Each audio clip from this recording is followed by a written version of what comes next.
And welcome back, fellow fiends, to Let's Play Shin Megami Tensei Nocturne.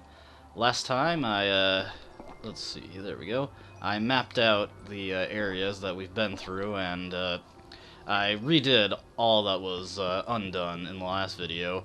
Also, the encounter rate decided to give me a kick in the pants because I got into way more fights than I did on camera, so my levels have changed quite a bit since the last time. Actually, speaking of which, I am going to want to pay attention to what Magatama I have on.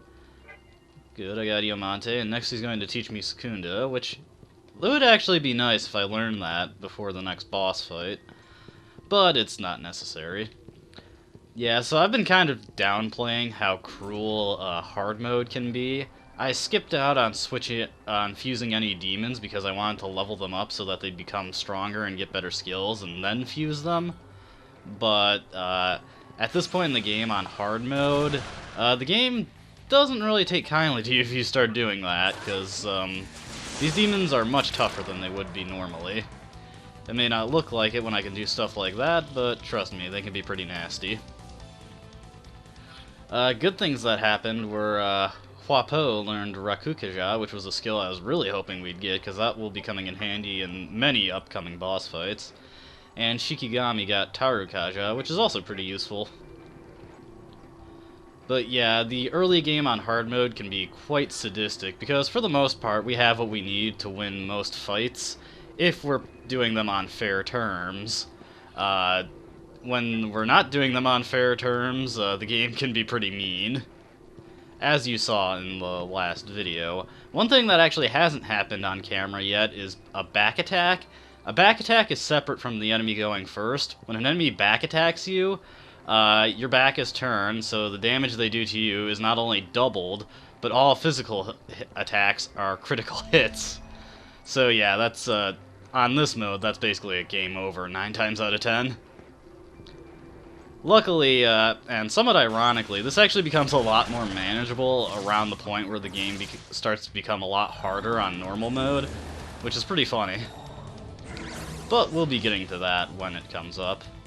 I did actually do some messing around last time, and as it turns out, arrows don't really feel that strong about force one way or the other. It affects them about the same as any other type of magic. Which is kind of odd, honestly. But whatever, I'll take it.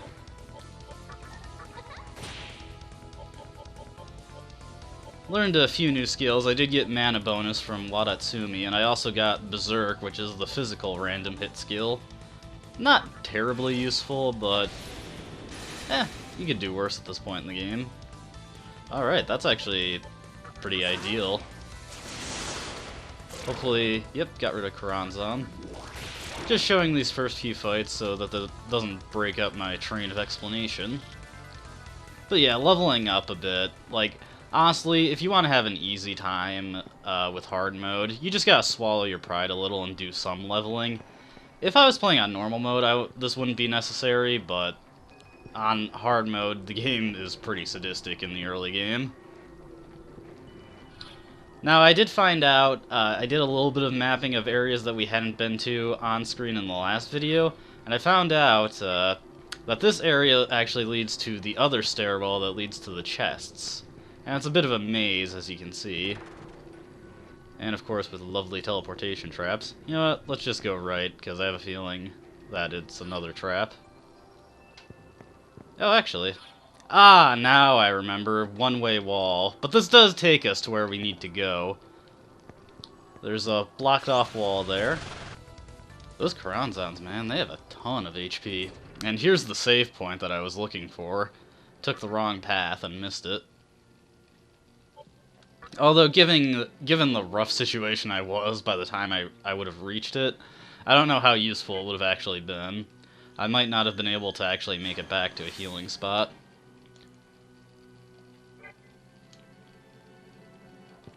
Let's see what's over this way. Another healing room. Never passed these up. So this area actually leads to the boss room. That hallway we passed by on the far left side. But we don't want to go there yet. We want to go get those chests that we saw. So that requires us to take the other path.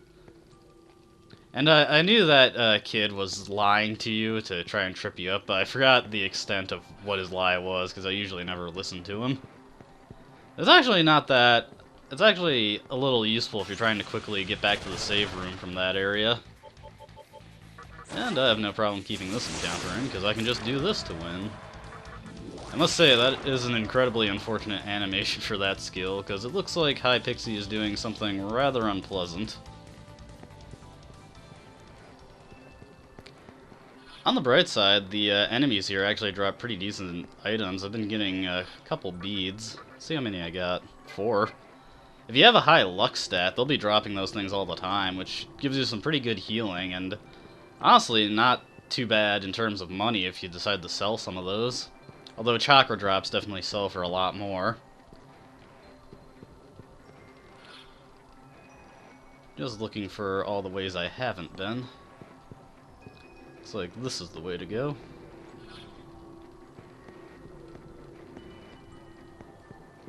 And I think this leads us to the stairwell we were looking for. This emulation of Nocturne on PS3 is kinda spotty. The video glitches out quite often, which kinda makes me worried because I can't tell if it's my capture device or the game itself. I had read that this was a bit of a subpar emulation, and apparently all the PS2 Classics versions of most of the SMT games, not all of them, but most, suffer from these problems. Which is kind of disappointing. And that was also kind of mean. Luckily it wasn't too much, I can just have Kodama quickly top everyone off. Of course, over here we have another Mystic Chest, and... oh, it's not too bad. Freezing the enemies with Ice Breath is very helpful. Now, normally, if it's a long way off to the full Kagutsuchi, I'm just going to off-screen me running around to advance the phase. But this isn't too far off, so I can just run around a bit to quickly step it up. Okay, let's open it up and see what we got. A bead chain, very nice. Bead chains are just like the Soma, another thing I'm not actually going to be using at this stage of the game, I'm just going to sell it for money. It's worth 5,000, which is quite good at this stage of the game. And I actually haven't shown this yet. This is the auto battle system called Rush, and you just press triangle and you speed through battles really quickly with a bunch of physical attacks. Good against stuff that isn't resistant to physical attacks, and generally just one of them. It's a good thing to use. One thing I should mention about the Rush command is that... oh, I can just go right from here, though. I was about to say I went to the wrong stairwell, but it doesn't matter. One thing about the Rush command is that if reinforcements for the enemies show up, you will keep rushing into that if you don't turn it off, so it's always a good idea to see that, if you see that happening, to press triangle again. Luckily, there's a good delay between when the new enemies show up and when the battle actually resumes, which I think was done for the purpose of so you don't accidentally auto-fight them. And I learned my lesson last time, so we're just going to use these safety save files while I play to circumvent any awful things happening in the midst of recording. And hit the healing room, and we do have a boss fight coming up, and can be a little tricky if you don't have a good way to approach it, but we've got a number of good spells on our side to help us out. So we head into the other anomaly, and Hijiri's here waiting for us. But unfortunately,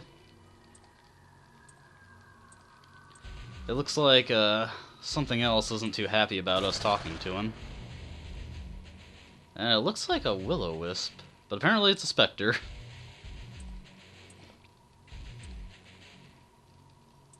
Oh, come on, man, don't be like that.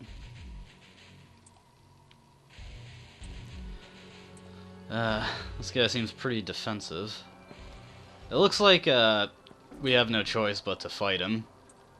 So, I guess we're just gonna have to aggravate him. It's unfortunate that we do have to fight against this guy, but we do need to get through here.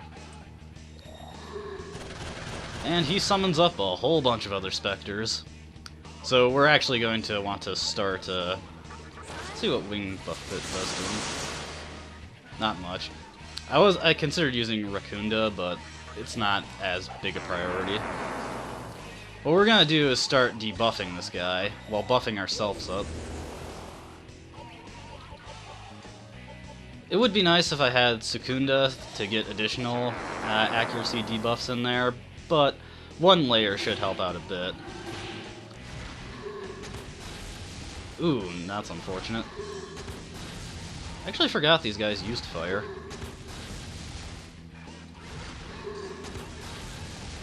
Not getting any dodges here, but we only got one level of Secunda up.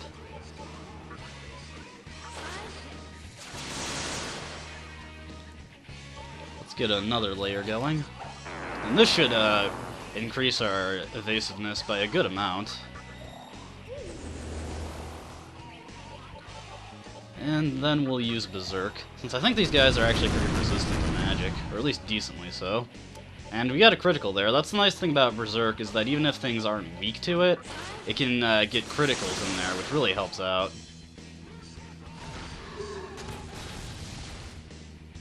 Shikigami might fall here. Ooh, we're not getting any dodges. There we go. There we go. That was when I needed it most, so I really appreciate that. And not really a good idea to keep using Secunda, since we don't really have any MP left to use it. We'll get another Rakukuja up. And Berserk to see if we can take these guys out. Aha, that was perfect. I didn't actually plan on that. I was just gonna, if Shikigami fell there, that was gonna be how the dice rolled, but not a huge deal. Ooh, looks like they're all gathering up into something. So now they've all fused into one, which makes this fight a little bit trickier. Now he's a lot stronger, and he gets 2 press turns. So yeah, that's kind of unfortunate. I don't really have a way to heal multiple targets yet either. We'll get another Secunda up. I don't know if the debuffs you got on the mini ones carry over to the large ones. But we definitely want to weaken him, because he was hitting pretty hard there.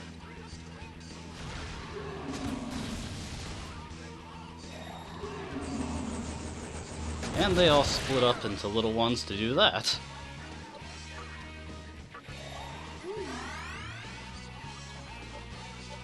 Oh wow, it was actually Huapo that got killed there. Wasn't expecting that. Let's summon up another demon. Ooh.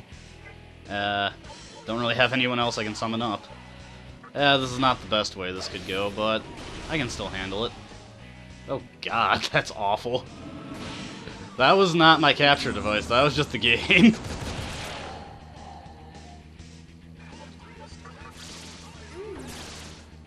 I don't know why I'm doing so poorly at this fight. I guess I just don't really have that great demons to work with. Get Kodama out here.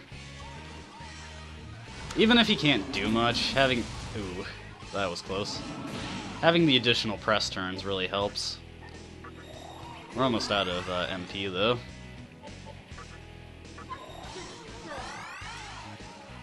And this is why preparation is key for fights. I might lose this, because honestly we didn't prepare very well for this. But, it happens. There we go. Finally something goes my way. Better focus on increasing your main character's HP, because if he goes down, that is game over.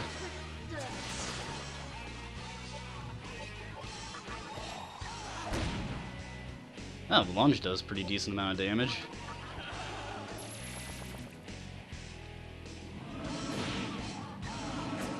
There we go.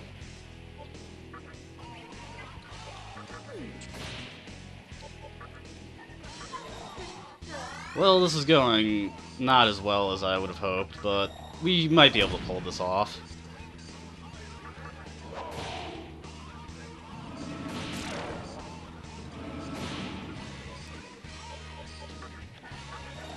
I swear I can beat this game. Sorry, I just expected this fight to go a lot better. Oh well. Life is fun because of the unknowns. And all in all, I got all those beads, so... Got backups.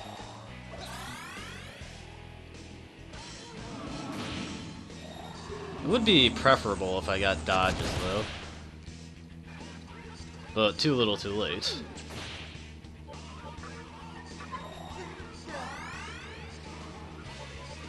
Yeah, using a lunge there might put me in a critical level where if he attacks me again... We are weakening him, though. That is a sign that he's dying when he says that.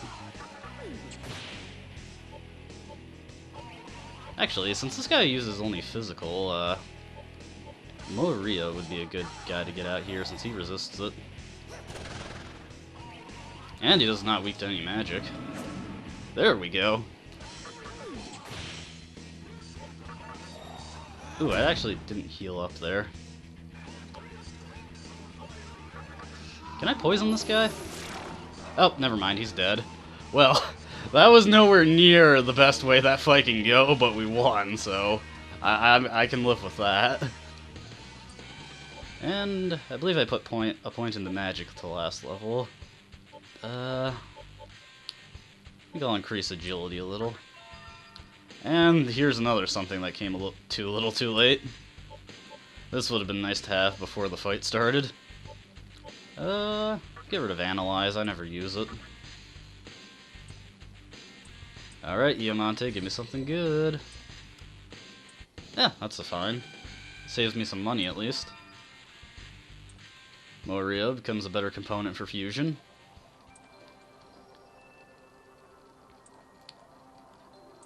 We decided to spare the guy since he just seemed like a bit of an idiot.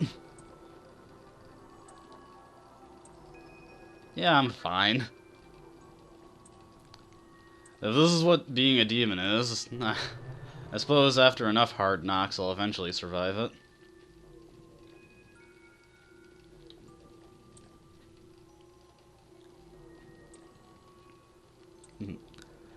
Alright. I must say, Hijiri is a pretty helpful fellow. He doesn't have any obligation to help us like this. So, full party recovery does not revive your party, it seems. Luckily, there's a healing room, so we can just head there.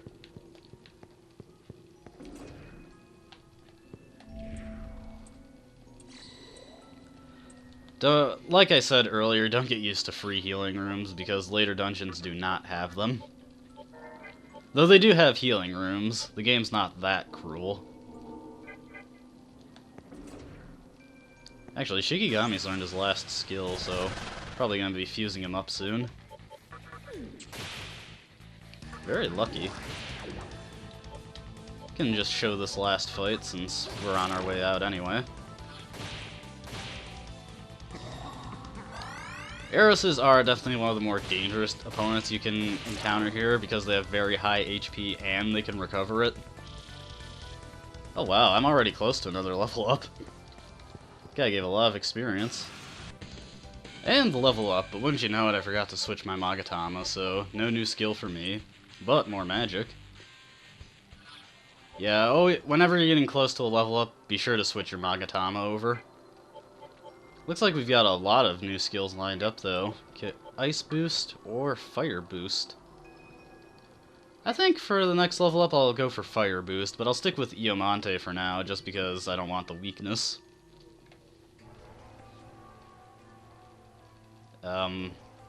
This is not Ginza.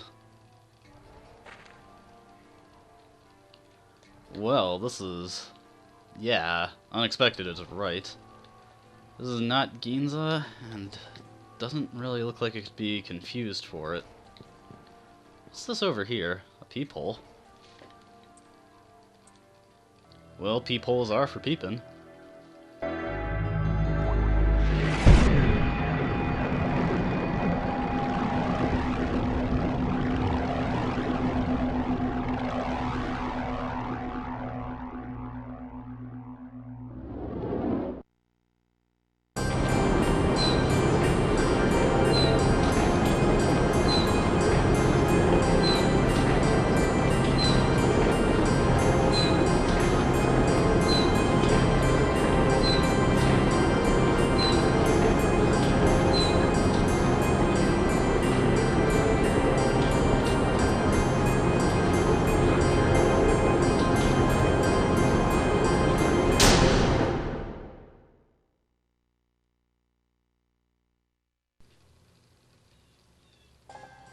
And we see the old man in the wheelchair and his attendant again.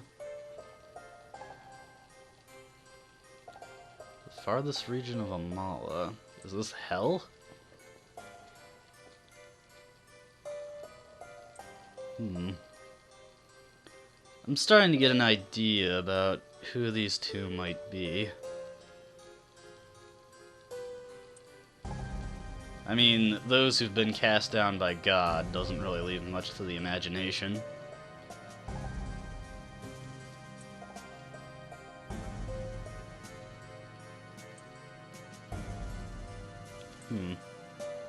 What's their goal? Why do they keep talking to me?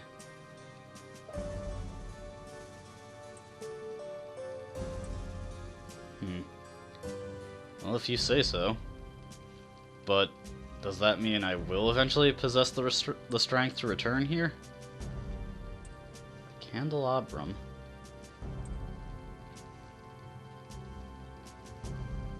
Candelabrum of Sovereignty. What exactly is the purpose of this? I don't like where these guys are leading me.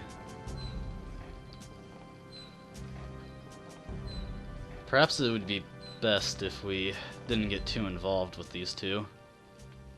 But we'll see what the future holds. And true to their word, we do end up back in Ginza, with Hijiri trying to contact us.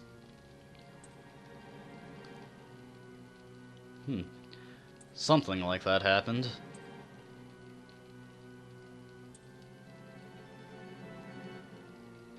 Yeah, we have strengthened up quite a bit.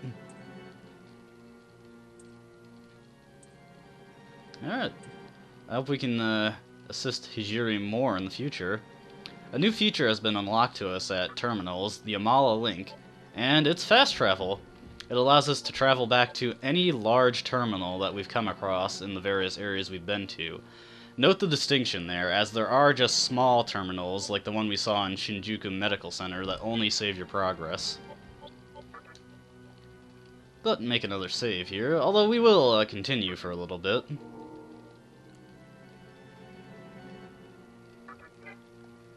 After all, that was a somewhat disappointing showing in that boss fight, so time to show off more interesting things. We worked so hard to get to Ginza, would be best if we saw a bit of it.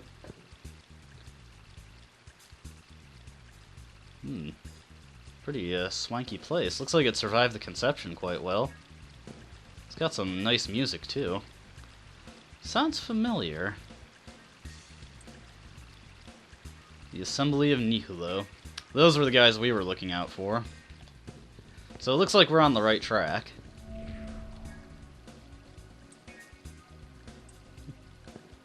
Getting a little lay of the land here. Like Hijiri mentioned, there are stronger demons waiting for us in Ginza. So, yeah, we do have tougher fights to look out for, but we've powered up pretty significantly, so I think we can handle whatever's thrown at us. What's this? We haven't seen this kind of marking on a door before.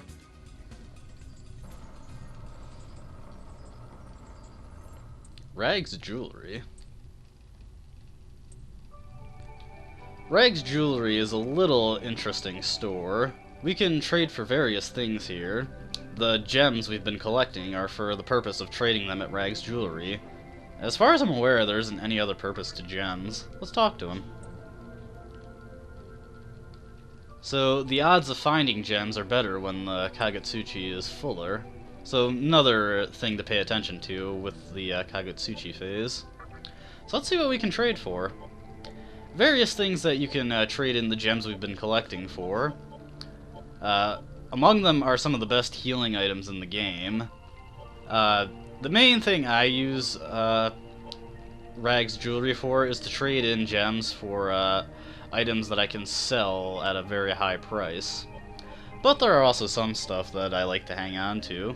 Repulse bells are nice because, you know, less encounters is always better. We can get a Soma droplet, so may as well trade in this Amethyst.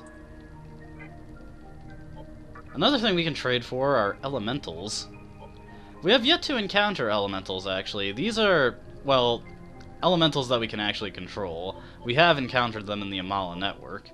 Elementals are a unique breed of demon that, like I said before, you acquire by fusing two demons of the same race.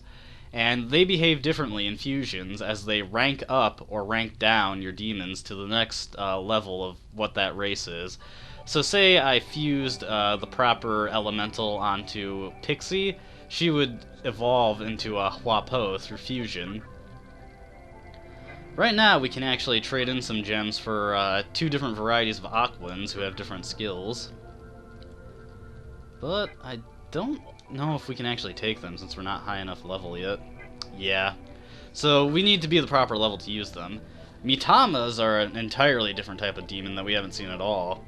Mitamas also behave uniquely in fusion, and they are acquired by fusing two different elementals. What Mitamas do is when you fuse them onto your demons, they actually increase the demon's stats. As well, if the demon has any open skill slots, you can use Mitamas to get new skills onto them.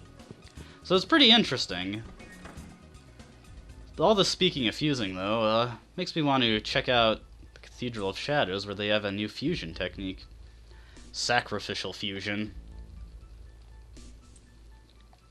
So this is a unique type of fusion in Nocturne. It appeared in a slightly different capacity in Raido Kuzunoha versus the Soulless Army, but it was nowhere near to the same level of complexity as it is in this game.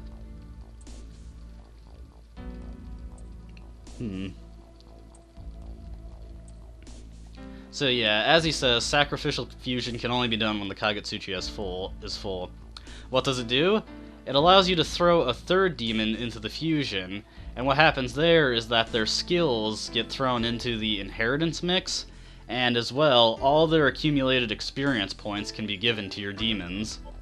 So, for like, say, a fairly weak demon, but I've had him around for a while, Kodama doesn't fuse into anything great, but he has accumulated a lot of experience points. So say I fused up that Bicorn, and then I threw Kodama into the fusion, I could probably get a level up out of that. What's Inugami got? Nothing I particularly care about. Let's see if I can get a good thing out of Huapo, though. And Isora. That would require me sacrificing up High Pixie, which is not something I want to do at this point. Yeah, still no fusions that I'm particularly gaga over, so we'll have to collect more demons. Well, let's explore the rest of Ginza. Seems like there's a lot of neat things to do here.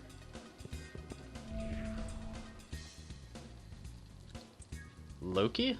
It's over at Nyx's Lounge, huh? And we've got new enemies.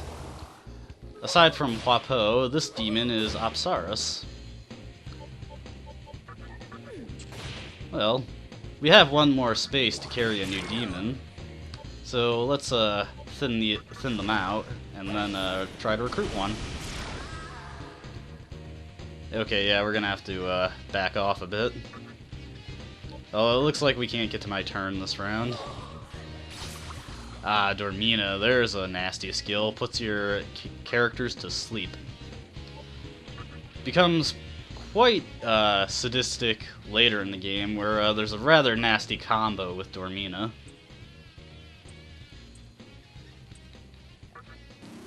Oh, that's fine. Take a bit of my HP.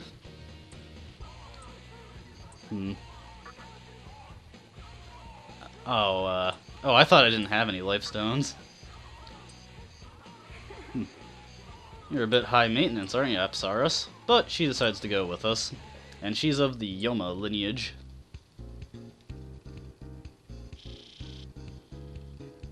Alright, pretty good. Let's see what she's capable of. Let's see. Has a lot of sleep-inducing skills. Or rather, Lullaby right now, which is just a single-target version of Dormina. Let's see, a negotiation skill and the ability to cure the mute status. She also learns Mazio soon. So let's have Shikigami take a rest for now so we can start leveling up Apsaris. I didn't actually show it. Kodama has one more skill he can learn through leveling up, which is useless for him, but is meant to be passed on through fusion. He can learn Anti-Force, which is a passive skill that gives you a 50% resistance to force. It's useless for Kodama because he already resists force, and those kind of resistances don't stack. But it can be fused onto a demon who's weak to force.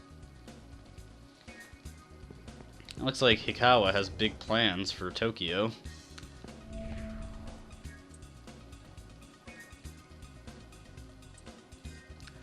Looks like the Assembly of Nihilo have a tight grip on Ginza.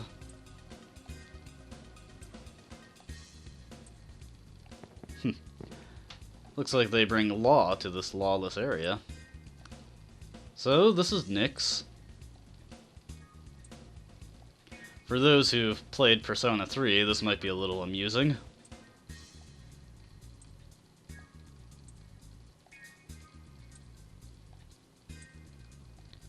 So, she tells us that the Assembly of Nihilo's headquarters is right outside Ginza, so that's something worth checking out.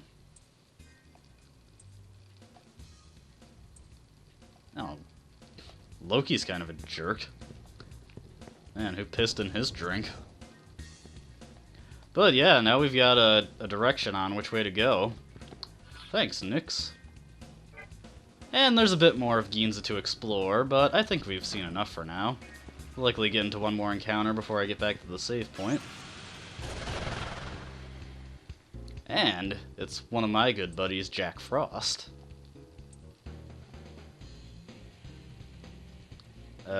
I don't really understand the question, so I'll just pick the first answer. I guess you didn't like that too much. And Jack Frost can summon even more Jack Frosts. It's a whole Jack Frost party. Hee-ho, everyone. But Jack Frost isn't particularly strong. He's only a level 7 demon. And fire, as you could probably guess, is his anathema. Yeah. That magic is starting to pay off. That was some respectable damage. Alright. Let's save our progress and call it a video here. Once again, I thank you for watching, fellow fiends, and when we continue, more interesting stuff will happen, and hopefully I won't fail combat as much as I did in this video. But until then, please do have a nice day, and I will see you in the next video, my fellow fiends. Until then, see ya.